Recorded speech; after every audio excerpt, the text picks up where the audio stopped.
Good evening, guys. It's Saturday, May 20th. My name is Dave Coker. This is Talking About Finance. And oh my gosh, this is another part of my weekend that I really look forward to.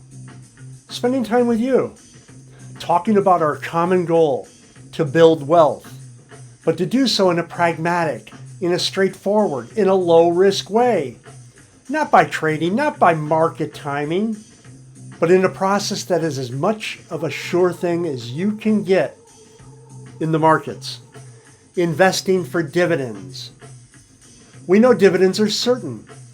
We know dividends can change. We know dividends may go to zero.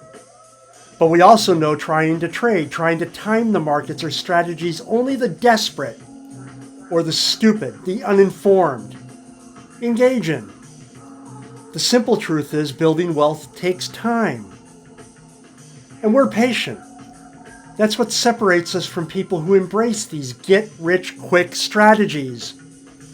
We don't mind waiting, slowly collecting dividends, reinvesting dividends, building wealth, slowly, surely, and in a low-risk way. Compare this approach to get-rich-quick strategies. Trading, market timing, they just don't work. We use a system. We use a solution that isn't original. I didn't come up with it. It's been used throughout history. The power of compound interest over a long period of time. We seek ways to increase our monthly cash flow, which we use for further investing, to buy assets that also generate cash flow.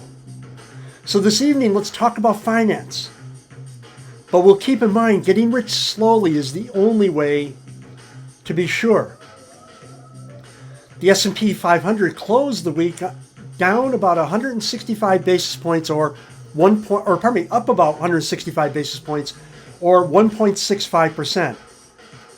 Four sectors outperformed the S&P 500.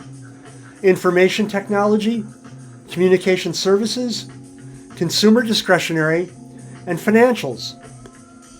And seven sectors underperformed, specifically industrials, energy, materials, healthcare, consumer staples, real estate, and utilities. Stocks were doing pretty good this week until Friday, when talk of deadlocked debt service negotiations caused a fear of the U.S. government shutting down. We'll have to see what happens, how this goes next week. The VIX traded down to 16.81. It opened the week at 17.03. And the market is far too complacent here. I wrote a research note last week for my investment banking clients, and I published a subset of it on Medium. So if you haven't read it, find it on Medium, or go to Google and enter Dave Coker. You'll see it on the first page. The 10-year note closed the week at 3.70. It's up 0.2% or 20 basis points week on week. Down about 20 basis points or 0.2% year to date. Oil closed the week at $71.98. It's up about 2.8% on the week and now down about 10.3% year to date. Oh yeah, and of course, because yesterday was Friday, I bought Bitcoin. I bought Ripple. I've been buying Bitcoin every Friday since 2014. I've been buying Ripple every Friday since April of last year. I'm keeping the faith here, guys. And hey, I'm flattered by your interests. I'm awfully interested in your advice, but not when it comes to weekly buying Bitcoin and Ripple.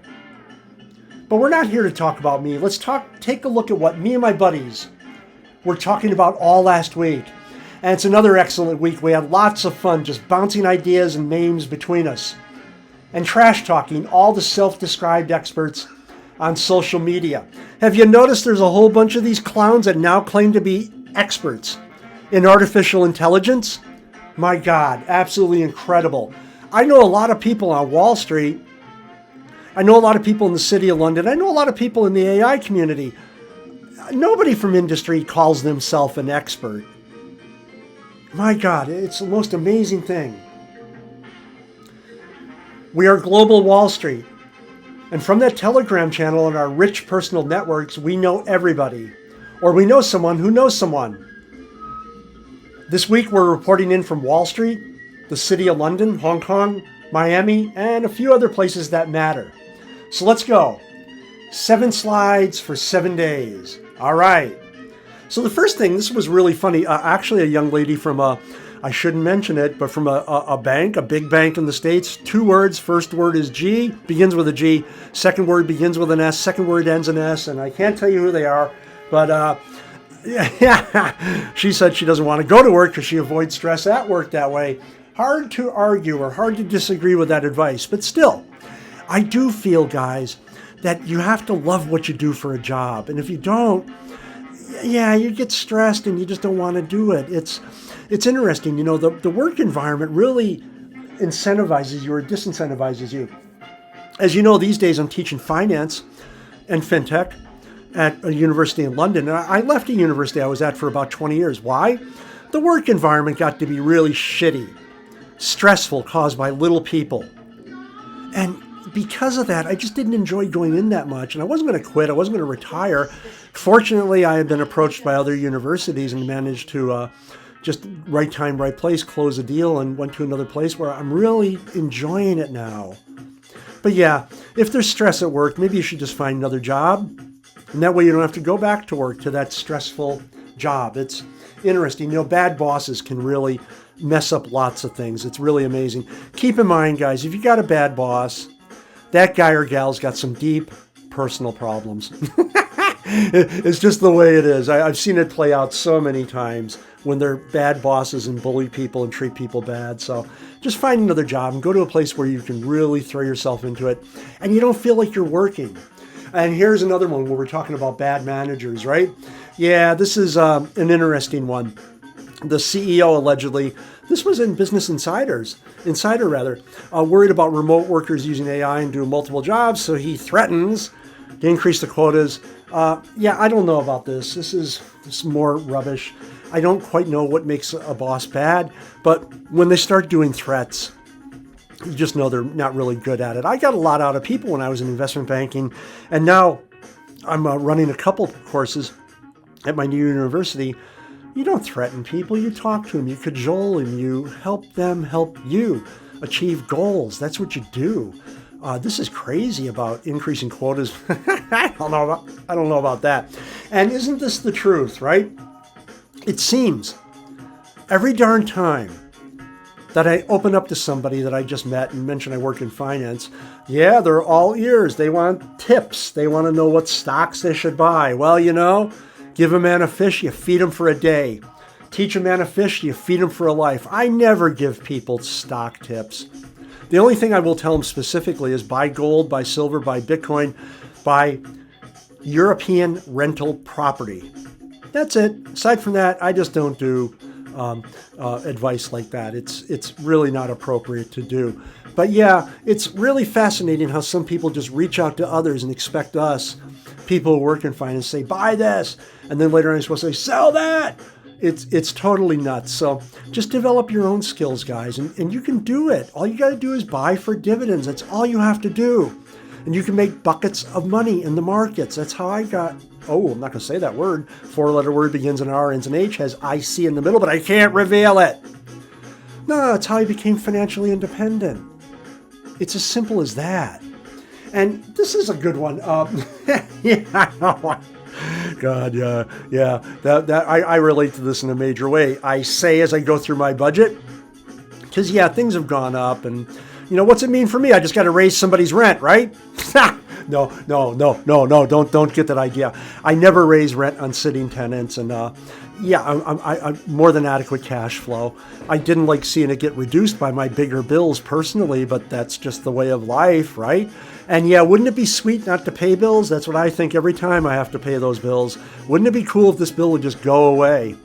But we did some things. We've been rebalancing the budget here where we live, and I just got rid of Virgin, who are real evil people. We were paying $46 a month. They wanted to go up to $58.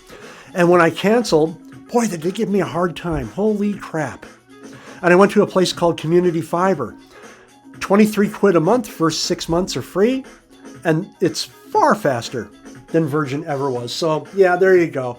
It's karma. It really, like a bad boss gets comeuppance in the end, health problems or whatever.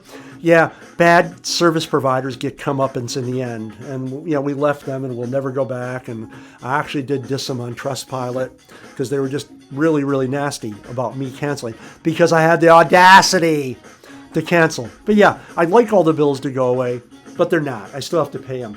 And this is an interesting one because I did confirm it. At least I can tell you right now, for the ozone layer taxes, yeah, they were levied because, or the justification for that Climate Act was because the ozone layer is going to go away in 10 years. And wouldn't you know it, now that the hole in the ozone layer is shrinking, there's absolutely no talk of reducing the taxes. And I suspect it's the same for the other ones. I do recall distinctly the Newsweek covers in the 70s when I was in university doing my undergrad about the ice age. The new ice age was coming, right? Yeah, and oil being gone. We've heard that one before. So it'll be interesting to see what these people come up with next to justify a tax.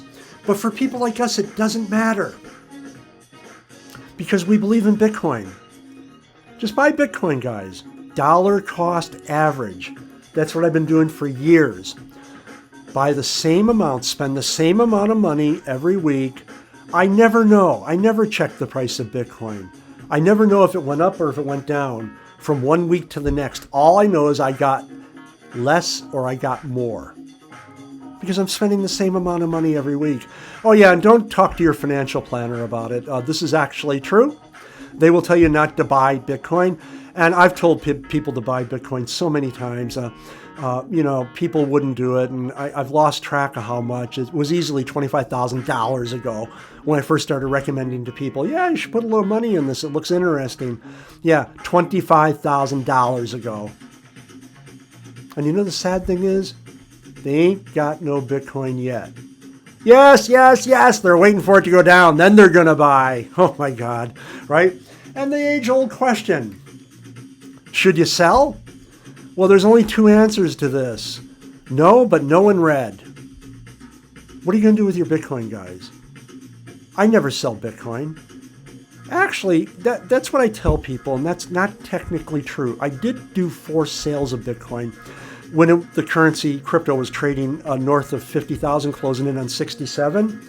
I did 4 sales because I wanted to test the exchange I was with because so many of these exchanges have a bad reputation. When you sell, they take ages to remit your money. And if you're interested, DM me. I don't want to be accused of pimping for this exchange, but they're incredibly good people. And they're very security-oriented, focused, I should say. And yes, when I sold, the money showed up in my bank account literally within minutes. It was very, very rapid, these transactions. So I did do 4 sales. 1 small one a little bigger, 2 much larger. Still, we're talking less than $5,000. In dollars, I should say, $5,000, really nothing compared to how much wealth I've got in Bitcoin. And yeah, so I really don't sell Bitcoin. I have no plans of selling Bitcoin. Every week I buy Bitcoin, every Friday. I've been doing it for years. I'm going to continue to do it. The only caveat I would say, guys, the only warning, have an external wallet, preferably hardware, but could be software, and get your coins off that exchange as soon as you can. Bitcoin is trustless. You're making a lot of trouble for yourself and you're violating the design, the purpose of Bitcoin, if you trust your exchange to hold your coins. We've seen plenty of exchanges going under and people getting messed over. Don't be one of them. Oh God, good tunes. All right, guys, have a great week. Everything's going to be fantastic. I know this. We just went out to dinner to the pub. Considering going out again. What do you think? I gotta put a poll up. I know you'd all vote to go out again. And then I'll start live streaming photos from the club. Yeah. Oh boy. Take care, guys.